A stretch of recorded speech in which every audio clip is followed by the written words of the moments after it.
안녕하세요. 오늘도 사연살롱을 찾아주셔서 감사합니다. 딸 아이들 키우는 30대 중반의 엄마입니다. 저의 첫사랑은 다른 또래에 비해 조금 늦게 찾아왔어요. 23살. 제가 대학을 졸업할 즈음 찾아왔거든요. 그렇다고 제가 남자한테 영 관심이 없거나 그랬던 건 아니었어요. 그저 마음이 맞고 연이 닿는 사람이 그때까지 나타나지 않았을 뿐이었죠. 왜 등잔 밑이 어둡다는 말이 있잖아요. 저희 인연도 그렇게 등잔 밑이 어두운 아주 가까운 곳에 있었는데 바로 대학 같은 과 선배였어요. 선배는 우리 과를 넘어서서 우리 학교에서 아주 인기가 많았던 사람이었는데 생긴 것도 무슨 연예인처럼 잘생겼고 듣자 하니 집도 엄청 잘 산다고 하고 그래서인지 옷도 잘 입고 학교에 올 때면 외제차를 끌고 왔는데요. 선배가 학교에 오기만 하면 학교가 시끌시끌해서 모르고 싶어도 모를 수 없는 그런 사람이었어요. 저는 그런 선배와 따로 만난 적도 없었고 달리 관심도 없었는데 제가 대학을 졸업하고 대학원에 진학을 하니 글쎄 그 선배가 제 옆에 앉아서 수업을 듣고 있더라고요. 안녕? 우리 본 적 있지? 네? 저는 그래? 난 너 자주 봤는데 우리 같은 과잖아. 에이, 우리 학교에서 나 모르면 간첩인데? 너 간첩이야? 저는 저 자신만만한 농담에 피식 웃음이 났어요. 좋아서가 아니라 어이가 없어서요. 다른 여자들이 좋아 죽으니 저도 당연히 그럴 거라고 생각하며 오만방자함을 떠는 그 사람이 솔직히 저는 재수가 없었어요. 그런데 선배는 제가 자기랑 무슨 밀당을 하고 싶어 하는 줄 알았는지 자기 혼자 김칫국을 한 대접을 먹고 이런 소리를 했어요. 내가 오늘은 점심시간이 비는데 어때? 나랑 밥 먹을래? 아니요. 저는 수업 끝나면 아르바이트 가야 하는데요. 아, 저런. 어디서 하는데? 카페? PC방? 아니면 편의점? 내가 특별히 같이 가줄까? 저 과외하러 가요. 아, 과외? 그럼 내가 같이 가면 안 되겠지? 저는 대답하지 않았어요. 그리고 다음 수업에는 그 선배와 무조건 떨어져 앉아야지? 라고 생각했었는데 다음번 수업이 있던 날 강의실에 가니 선배는 마치 저와 함께 앉기로 약속이나 한 듯 저를 보자 큰 소리로 양혜주, 여기! 라며 불렀고 순식간에 강의실 안의 사람은 모두 저를 쳐다봤어요. 그 중에는 선배를 따라 대학원까지 왔다는 대학 동기도 보였는데 어찌나 저를 째려보는지 눈빛에도 사람이 아플 수 있다는 걸 저는 그때 처음 알았네요. 그래서 저는 일부러 선배와 멀찌감치 앉았어요. 그런데 이 선배는 저를 쫓아와 앉았고 불쾌하다는 듯 쳐다보는 저에게 생글생글 웃으며 너 일부러 좋으면서 튕기는 거지? 라고 했고 저는 정말 아니라는 말과 함께 자리를 옮겼는데 선배는 계속 저를 쫓아와 제 옆에 제 뒤에 앉으며 계속 이런 소리를 했어요. 너는 나 별로야? 나는 너 좋은데. 야! 저는 선배 안 좋은데요? 왜? 선배 잘난 척 하잖아요. 저는 세상에서 잘난 척하는 사람 제일 별로거든요. 그건 아니지. 난 잘난 척을 하는 게 아니라 잘난 게 맞아. 아씨, 억울하네. 저는 그 선배의 말이 참 어이없고 황당했어요. 이런 식의 잘난 척은 또 처음이었거든요. 그런데요, 그 뒤 선배는 누가 보든 말든 저를 쫓아다니며 대시를 했어요. 제가 그때까지 변변한 연애는 못했지만 남자한테 고백은 여러 번 받았던 사람이었는데 이렇게 자존심 없이 매달리는 남자는 정말 처음이었어요. 게다가 대학 시절 무슨 연예인처럼 인기가 하늘을 찔렀던 사람이었는데 그런 사람이 그렇게까지 한다는 게 납득이 되지 않더군요. 그렇다 보니 저는 말로는 싫다고 했지만 조금씩 관심이 생기기 시작했어요. 그리고 그 사람은 평소 어딘가 어리숙한 모습이 많은데 수업이 시작됐다고 하면 언제 그랬냐는 듯 눈빛이 바뀌고 앞에 나가 발표라도 하는 날에는 잘난 척해서 재수없다고 생각한 제 눈에도 선배가 멋지게 보였어요. 그렇게 제 마음은 조금씩 흔들리기 시작했고 계절이 봄에서 여름으로 바뀔 즈음 선배와 다른 여자가 다정하게 커피를 마시며 같이 걷는 모습을 보게 되었는데 그게 질투라는 감정인지 기분이 정말 나쁘더라고요. 그렇게 내가 좋다고 따라다닐 땐 언제고. 저는 그 후 선배에게 더 차갑게 대하며 거리를 뒀어요. 괜히 선배한테 노란한 것이 화가 났거든요. 그러던 어느 날, 날도 슬슬 더워져서 친구와 동네에서 치킨 한 마리에 맥주를 마시고 있는데 모르는 번호로 연락이 왔고 저는 받을까 말까 망설이다 친구가 화장실에 간다고 자리에서 일어나길래 전화를 받았어요. 여보세요? 야, 양혜주. 너 진짜 사람이 그러면 안 된다. 내가 너한테 뭘 잘못했냐? 넌 내가 그렇게 싫어? 다른 여자들은 다 좋다는데 너는 왜? 아니 왜? 선배, 제 번호 어떻게 하셨어요? 그리고 지금 술 드신 것 같은데 이런저런 하지 마세요. 저 번호 차단할 거니까. 좋아한다고. 진짜 처음으로 좋아하는 감정이 생긴 사람은 네가 처음이라고. 첫눈에 반해서 대학원까지 쫓아온 거라고. 저는 그 말을 듣는데 정말 영혼이 육체에서 이탈하는 것처럼 멍했어요. 그리고 생각했죠. 왜? 그렇게 인기도 많으면서 왜 나를? 그리고 저는 그날 저녁 선배를 만났어요. 아주 술에 떡이 돼서 어디서 났는지 자기 키만한 곰인형을 안고 울상을 하고 있는데 그때도 피식 웃음이 나왔어요. 어이없게도 저는 그 남자의 모습이 싫지 않았어요. 아마도 저 남자의 이런 모습을 본 여자는 이 세상에서 나 하나일 거라는 생각이 들더군요. 여러 여자의 고백과 대시에도 끄떡하지 않았던 저 남자가 좋아한 여자는 결국 나였다는 그 기분에 저는 상상만 했던 첫사랑을 시작하게 되었어요. 다행히 대학이 아닌 대학원이라 저와 선배가 사귄다고 해서 요란을 떠는 사람은 없었는데 선배를 따라 대학원까지 온 저의 대학 동기들은 마치 제가 자기들 남자친구라도 뺏은 듯 저에게 시비 비슷하게 걸었지만 저는 그럴 때마다 대수롭지 않게 무시했어요. 그러자 야, 너 지훈 선배가 좀 좋아해준다고 아주 기고만장하다? 좋아해준다고? 지금이 뭐 조선시대니? 그리고 유치하게 좀 굴지 마. 기가 막혀? 정말?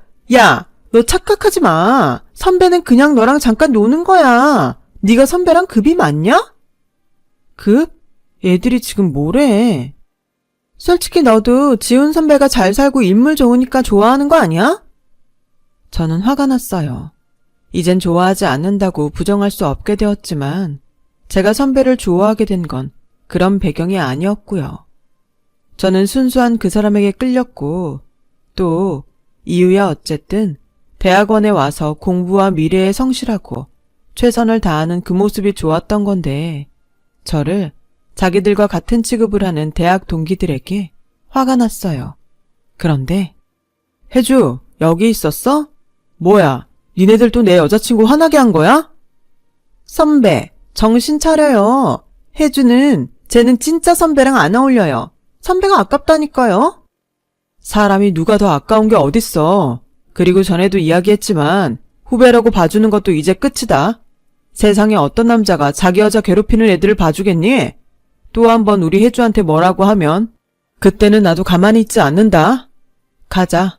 오늘은 과외 없다고 했지? 저는 선배의 손을 잡고 차에 타며 생각했어요. 그리고 한 번은 꼭 이야기해야겠다는 생각이 들어 입을 열었죠. 선배, 나 궁금한 게 있는데 선배네 집이 그렇게 부자예요?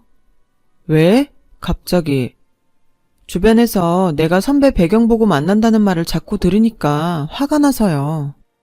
에이, 화내지 마. 다른 사람은 몰라도 당사자인 내가 알잖아. 넌 절대 내 조건을 보고 그러는 게 아니라는 거.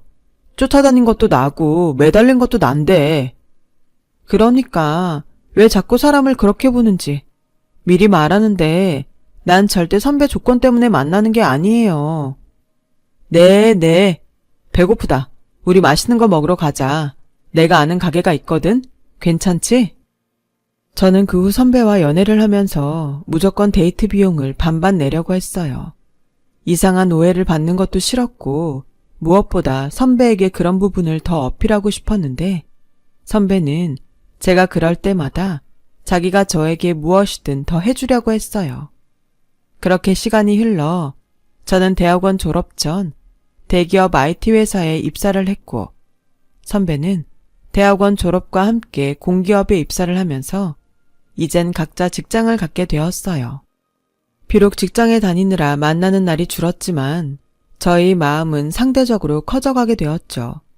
첫사랑은 이루어지지 않는다고 하던데 저에게는 그런 말은 해당되지 않는 것 같았고 주변 사람들은 남자친구가 집안도 직업도 좋은데 외모까지 훌륭하니 저에게 로또 맞은 것과 뭐가 다르냐며 부러워하는데요. 그쯤 되니 저도 이젠 그런 시선이 별스럽지 않게 느껴졌어요.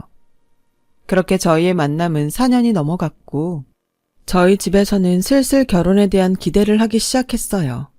그리고 저 역시 결혼한다면 당연히 이 사람과 해야 한다고 생각했기에 자존심상 먼저 말을 하지 않았지만 결혼에 대한 생각을 많이 했었더랬죠. 그렇게 추운 겨울이 다가왔고 남자친구는 저에게 예쁜 반지를 주면서 프로포즈를 했어요. 저는 만나온 시간도 길었고 또 프로포즈를 기다렸기에 기다릴 것도 없이 좋다고 대답했어요.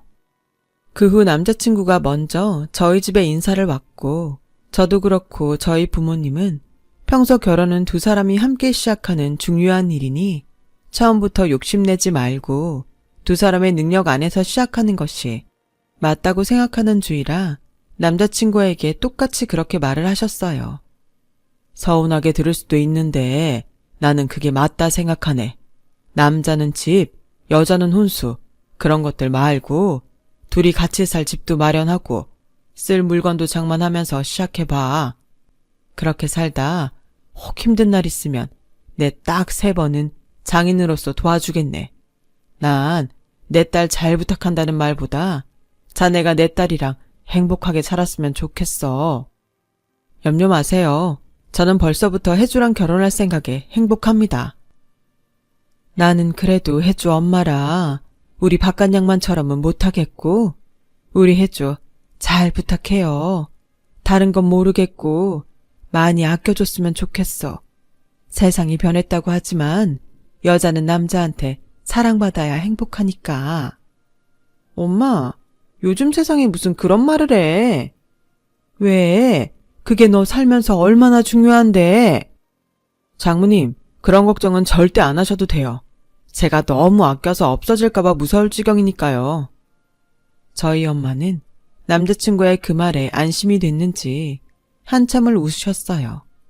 그리고 그 뒤로도 분위기가 참 좋았는데 문제는 저 역시 남자친구 집에 인사를 가야 한다는 마음의 부담감이었어요. 그리고 이윽고 그날이 되어 저는 남자친구의 집으로 향했는데 남자친구의 집은 제가 생각한 것보다 훨씬 넓고 좋은 곳이었죠. 그리고 집 안으로 들어가니 어떤 아주머니가 나오셔서 저와 남자친구에게 인사를 하고 제가 사들고 간 것들을 받아가시는데 기분이 참 묘했어요. 사실 저는 그분이 남자친구 어머니신 줄 알고 인사를 하다 멈칫했었거든요. 여사님, 저희 부모님 들어오셨어요? 사장님은 눈을 읽는다고 하시고 사모님은 아까부터 기다리고 계세요. 들어오세요. 식사 준비는 다 됐습니다. 저는 반쯤 숙인 머리를 들고 집 안으로 들어갔어요. 그러자 딱 봐도 까탈스러워 보이고 엄청 센 여자분이 방에서 나오셨는데 직감으로 저분이 예비 시어머니라는 것을 알 수 있었어요. 엄마, 우리 왔어요. 그래, 결국엔 집에까지 데리고 왔구나. 아줌마, 우리 밥 먹기 전에 차나 한 잔씩 줘요. 네, 사모님. 이름이 뭐라고 했더라? 양 뭐라고 했는데? 양해줍니다. 인사가 늦었어요. 아니에요. 난 뭐 인사까지 받게 될 줄 몰랐으니까. 좀 만나다 헤어질 줄 알았지. 네? 엄마, 우리 얘기 다 끝났잖아요. 그래서 데리고 와도 된다고 하셔놓고. 그래, 너하고는 도무지 말이 통하지 않으니까 데리고 오라고 했지. 그쪽 집에서는 뭐 결혼은 욕심부리지 말고 둘이 알아서 하라고 했다고? 내가 진짜 그 소리를 듣는데 혈압이 올라서 지금도 내려가질 않아. 아니, 도대체 집이 얼마나 못 살길래 그런 소리를 하시지? 저는 억울하게도 놀라고 화가 나서 뭐라 말을 하지 못했어요. 지금 생각해도 그때 왜 바로 뭐라고 하지 않았나 생각하면 잠이 오지 않을 지경인데요. 그때는 초면이고 너무 놀라 경황이 없다 보니 바로 뭐라고 쏘아붙이지 못했고, 남자친구는 중간에서 난처한 얼굴로 이러지도 저러지도 못하는데 그 틈에 예비 시어머니는 자신의 말을 계속 이어가셨어요. 나는 그런 결혼 용납 못해. 딱 봐도 알겠지만 우리 집 그렇게 만만한 집 아니야? 우리 집 대소사에 보는 눈이 얼마나 많은데. 들어서 알겠지만 내 남편 회사 사장이야. 거래처들이며 그 회사 사장들이랑 사무들. 내가 정말 생각만 해도 아찔하다. 그러니까 번지수 잘못 짚었어. 그래도 기어이 이 결혼이 하고 싶으면 예단 혼수 제대로 해와. 나도 해줄 건 해줄 테니까. 뭐 그럴 능력 없으면 그냥 없던 일로 하든가. 그럼 나야 더 고맙지. 우리 아들이랑 결혼하고 싶다고 줄을 선 여자가 얼마나 많은 줄 알아? 순진한 내 아들 꼬여냈으니까 내가 기회는 먼저 준다 이거야. 저는 그때 다행히 정신이 돌아왔어요. 그리고 머리가 차갑게 식는가 싶더니 이건 아니다 싶더라고요. 그래서 아까부터 말씀이 매우 심하신데 좀 조심해 주세요. 전 댁에 아드님 꼬신 적 없습니다. 그리고 결혼은 남들 보여주기 위한 거가 아니라고 생각해요. 어머머? 차라리 돈이 없어서 못한다고 솔직하게 말을 하지 그래. 혹시 알아? 그럼 내가 그냥 받았다 생각하고 내가 다 한다고 할 수도 있는데 꼭 없는 것들이 자존심을 세워요. 남들 보여주지 않을 건데 초대는 뭐하러 하니? 그게 다 동네방네 보여주려고 호텔에서 하네, 야외에서 하네 그러는 건데. 아우, 이래서 집안끼리 차이 나면 골치 아프건데. 아들, 꼭 쟤랑 해야겠니? 너 좋다는 채원이도 있는데. 엄마. 아무래도 제가 잘못 온 것 같네요. 이만 가보겠습니다. 혜주야. 뭐야 지금? 꼬라지 났다고 간다는 거야? 이봐요. 네, 저 화나라고 그런 막말을 하는데 제가 웃을까요? 이런 말씀 초면에 죄송한데 참 무례하시네요. 생각의 차이가 있을 순 있지만 상대를 배려하지 않고 일방적으로 막말을 하시니 이만 가라는 말씀으로 알아듣고 가려고요. 혜주야, 아니야. 우리 엄마가 원래 좀 그래. 화 풀어. 어머 아들, 아무리 얘한테 정신을 팔았어도 엄마를 그렇게 말하면 안 되지. 막말로 우리한테 자식이라고 너 하나인데 네 아버지 재산 누가 다 물려받겠니? 저는 그날 결국 밥은커녕 차도 안 마시고 남자친구 집을 나왔어요. 그리고 당장이라도 쫓아와 뭐라 변명을 할 줄 알았던 남자친구는 결국엔 나오지 않았고요. 저는 집에 가는 길 내내 마음이 상하다 못해 남자친구에게 처음으로 실망을 했어요.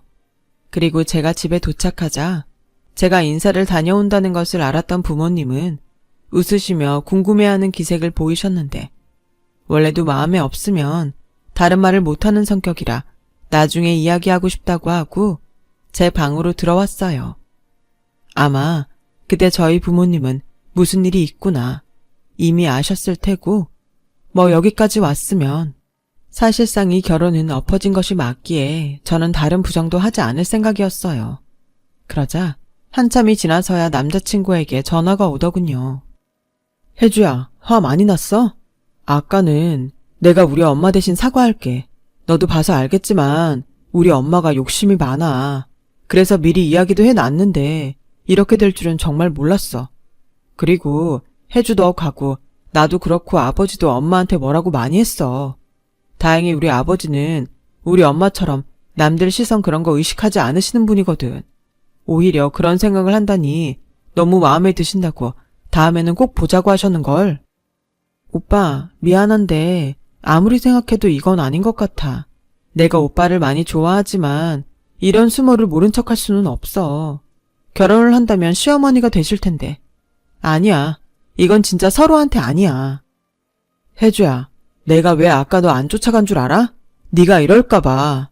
난 너만 좋으면 집도 나갈 수 있어. 우리 엄마 안 보고 살 수 있다고. 제발 그런 소리 하지 마. 응? 내가 앞으로 평생 잘할게. 장모님 말처럼 내가 진짜 잘할게.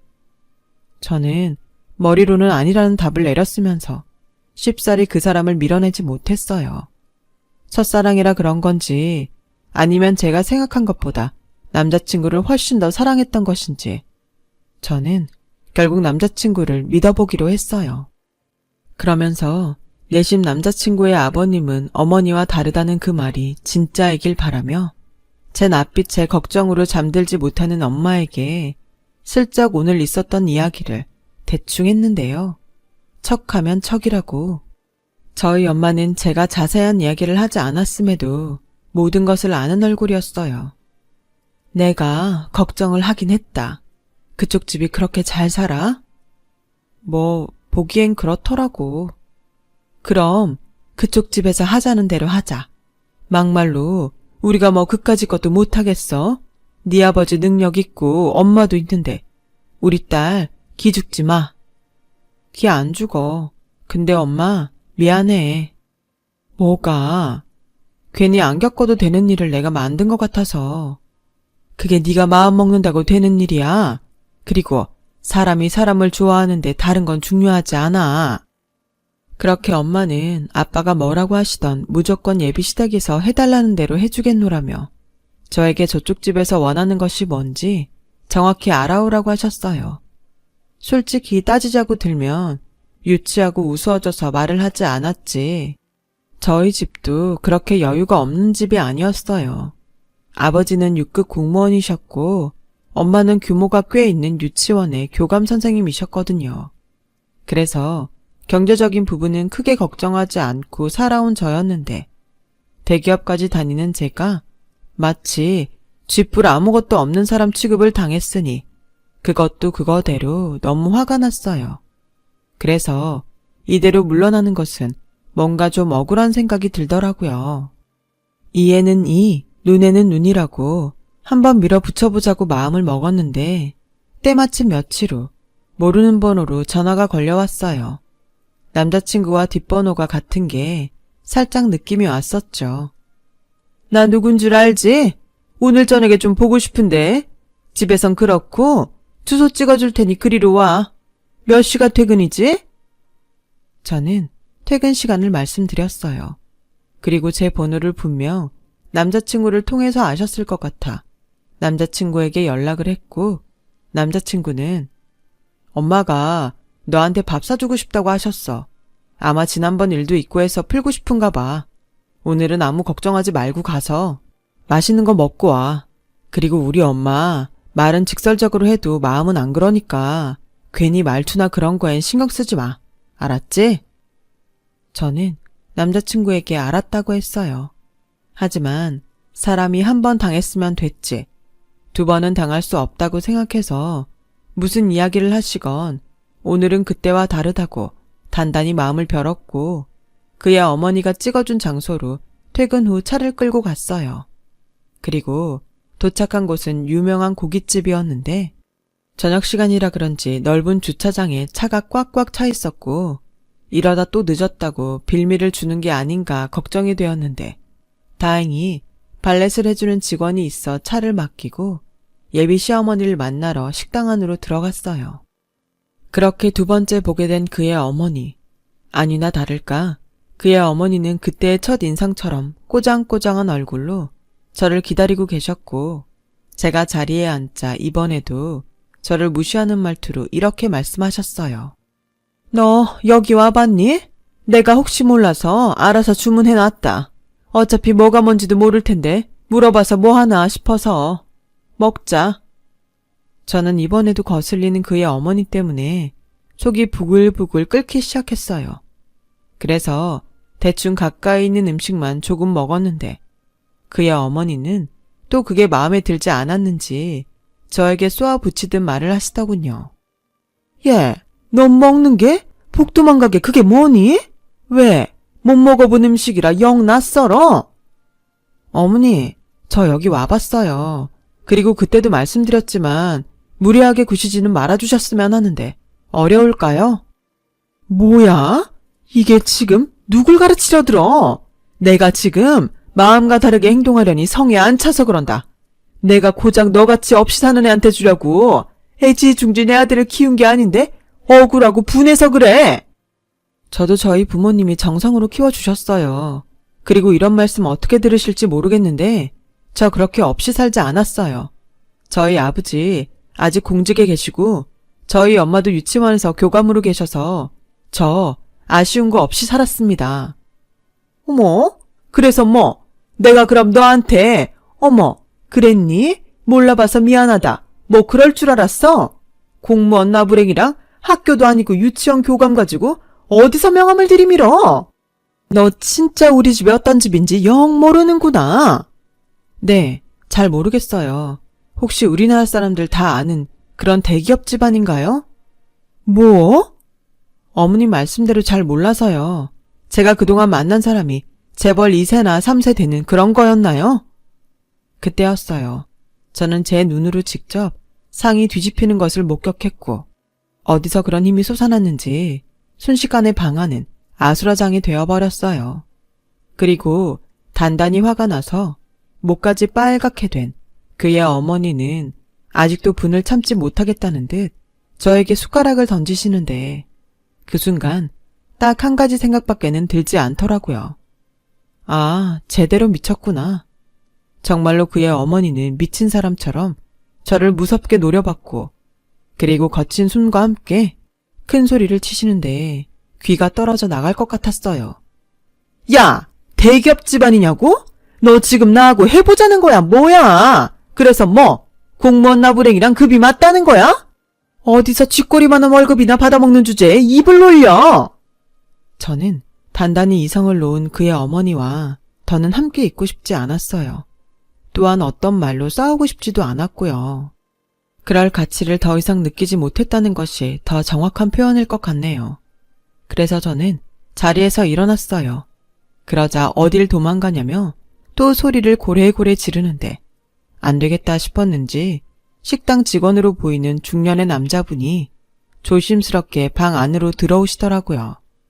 그런데 아까까지만 해도 저를 잡아먹을 듯 소리를 고래고래 질렀던 그의 어머니에게 여보!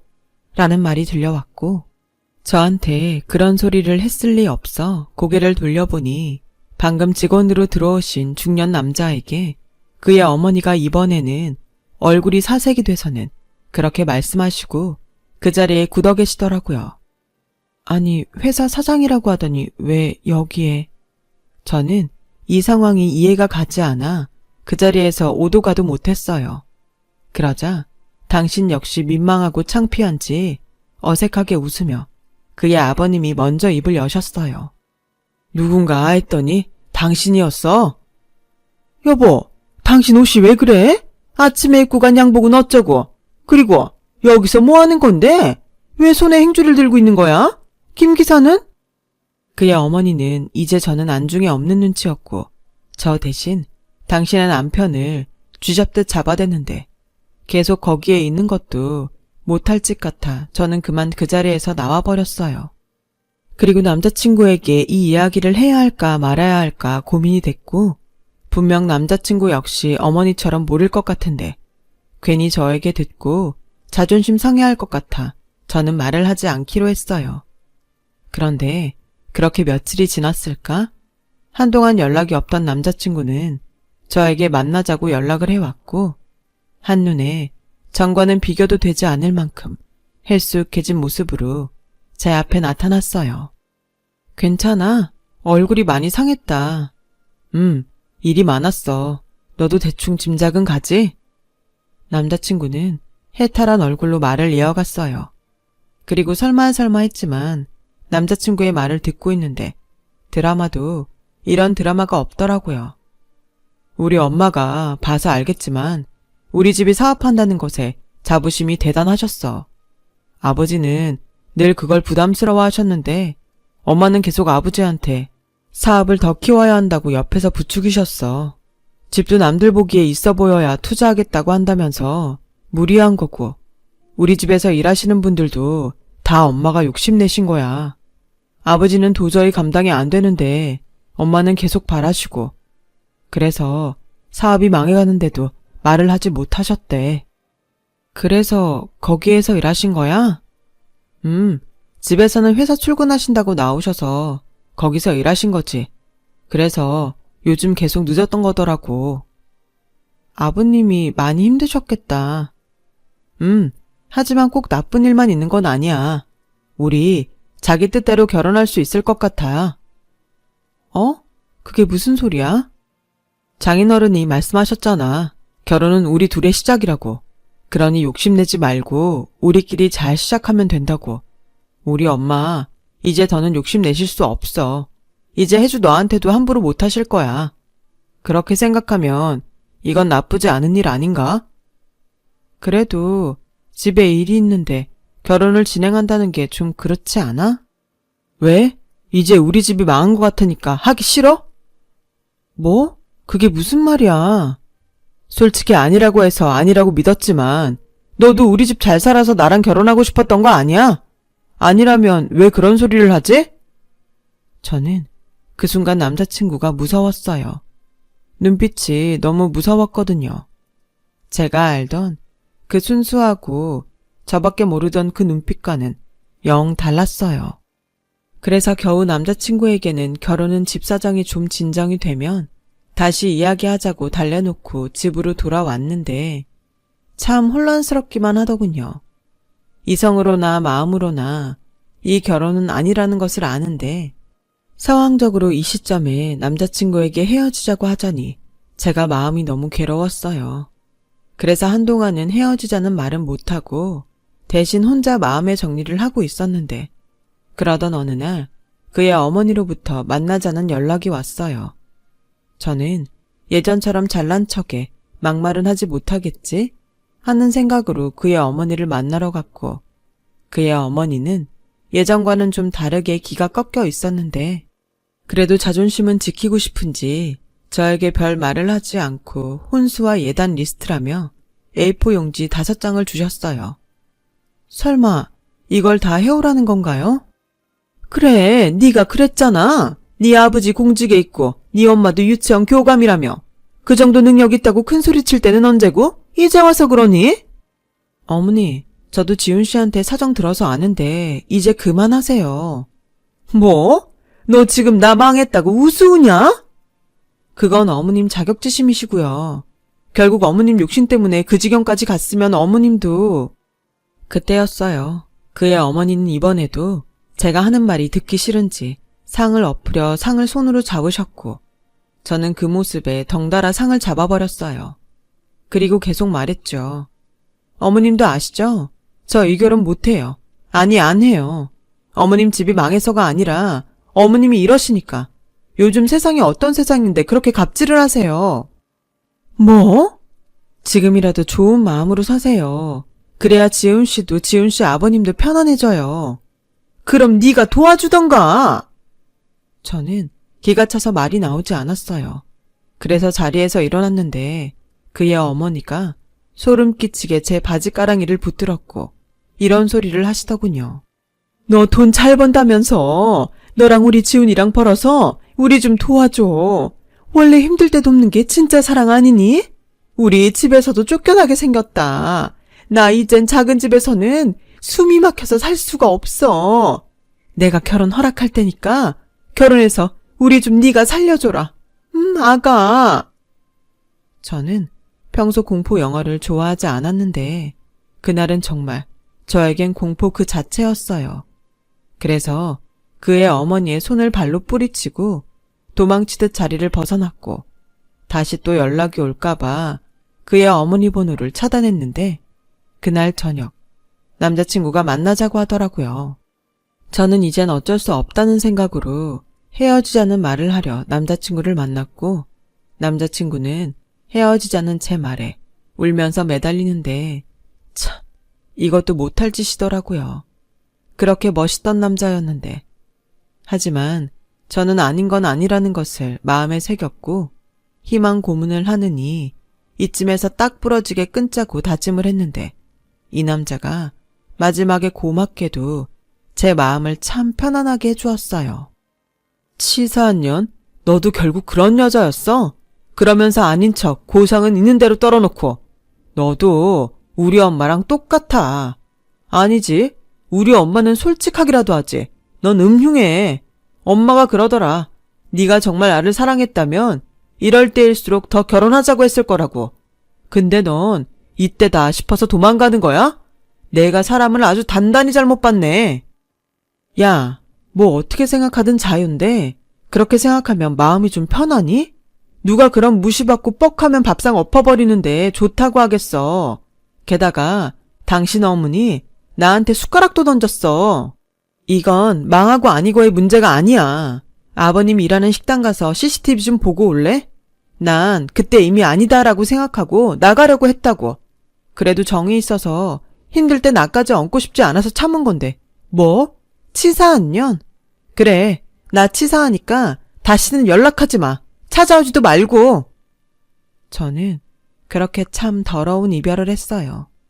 첫사랑이 이루어지지 않는 건 괜찮지만 이렇게 끝이 추하다니 많이 속상했었죠.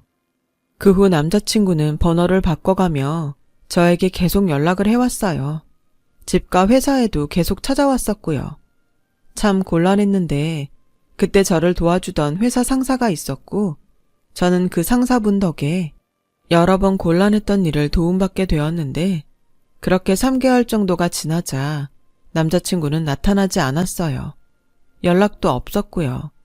이젠 됐구나 싶은 안도감과 첫사랑에 결혼까지 생각했던 사람과의 추한 마지막에 저 역시 후유증은 심했어요.